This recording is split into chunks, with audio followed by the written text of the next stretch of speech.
Infor Track, Employee Type Setup, Punch Parameters. Employee types define the work rules of the employees assigned to that employee type and is the essence of the employee's experience. The parameters on the Punch Parameter tab are applicable to clocked employee types only. These have no effect on elapsed employee types and do not need to be configured for them. The Punch Parameters tab is divided into 4 sections. Clocking rules, which defines how to handle attendance transactions that are close to the scheduled time but not exact. Job and indirect tasks, which are parameters that provide keystroke saving adjustments used to facilitate preparing hours for processing. Overtime, which is used for shifts that contain a complete week component. And rounding parameters, which define how to treat attendance transactions that occur outside of the scheduled punch times. Looking at the clocking rules first. These are comprised of grace periods, tolerances, and adjustments after grace periods. Clocking rules may be applied to any attendance transaction and may be defined independently to behave in one way for a punch prior to the scheduled transaction and another way for punches that occur after the attendance transaction. Clocking rules are stated in hours and minutes, so 5 equals 5 minutes, 300 equals 3 hours. Grace periods is a duration before or after a scheduled punch where a punch will be adjusted to the scheduled punch time. A 7 o'clock clock-in with grace before and after of 5 minutes will adjust any clock-ins from 6:55 to 7:05 to 7 o'clock. Tolerances are durations before or after the scheduled punch that do not adjust the punch but also do not generate an exception. This is a feature designed to reduce the amount of time required to prepare hours for processing. It is recommended to set liberal tolerances for go live and then tighten the tolerances as users gain experience with the application. A 7 o'clock clock-in with a 3-hour tolerance before and a 0 tolerance after will accept clock-ins without exception from 4 o'clock until 7:05. Clock-ins prior to 4 o'clock will generate an early-in exception, and clock-ins after 7:05 will generate late-in exceptions.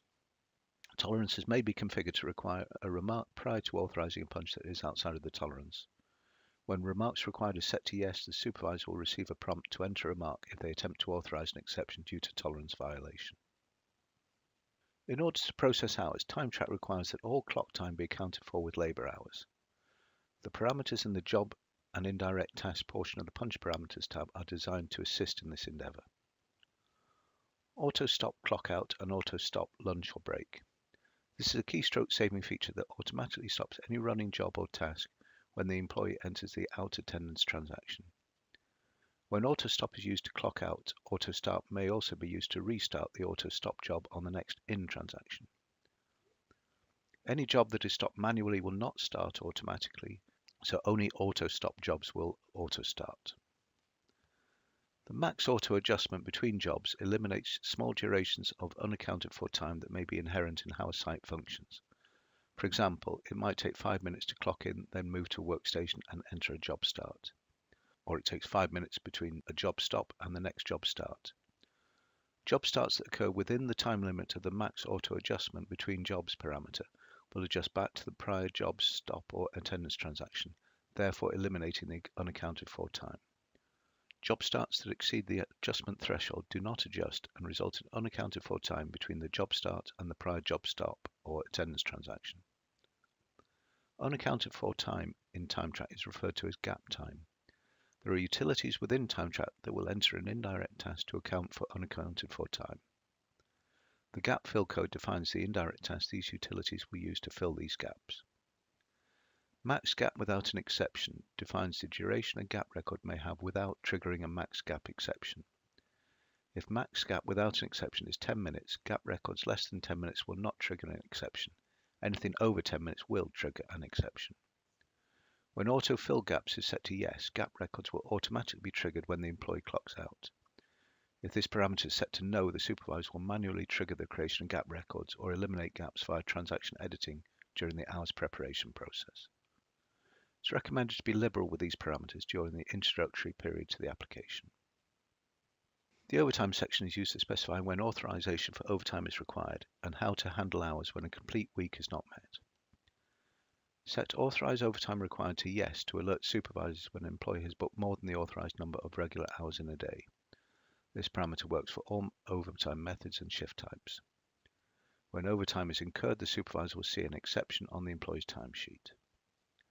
Set the Complete Week Required For field to activate the Complete Week Required feature for shifts using the weekly overtime method. The selections are overtime, double time, or both. When a complete week is required, the employee will receive the work code specified in the shift for work performed on non-working days. If the complete week is not met, they will receive the work code specified here. Presumption is that the work code specified in the shift is more beneficial than the work code defined here.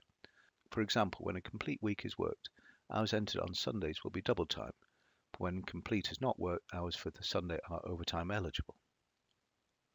The Sunday shift day in this case would have the work code set to double time, and the complete week not met for double time will be set to overtime eligible. For daily and weekly, the daily thresholds are specified. The shift may set non-working days when a complete week is worked to OR, 8O, and 2D, and when a complete is not met, use 8R, 2O, and 1D. Rounding parameters define the final components of the clocking rules and how to handle punches that occur outside of the clocking period. The final components of the clocking rules are the adjustments after grace. These parameters can be used to further adjust punches that occur after the grace period.